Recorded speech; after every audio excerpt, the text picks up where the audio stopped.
আচ্ছা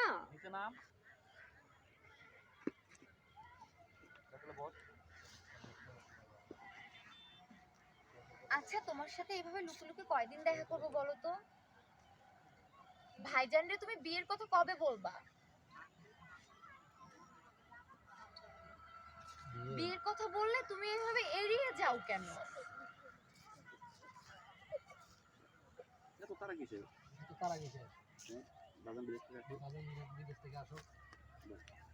বাজান বিদেশ থেকে আসতে আসতে জানো আমার বিয়ে হয়ে যাবে। ভাইজান আমার বিয়ে ঠিক করেছে। থাকো তুমি তোমার বাজানের অপেক্ষায়। আর কয়দিন ধরে শোনো, কষ্ট করে বই। শোনো, কষ্ট করে বলছি, ভাইজানের প্রস্তাব না, ভাইজানকে যদি প্রস্তাব না দাও তাহলে ভাইজান আমার বিয়ে দিয়ে দিবে অন্য জায়গাতে। তখন কিন্তু আমার কিছু করার থাকবে না। তখন কিন্তু আমার কোনো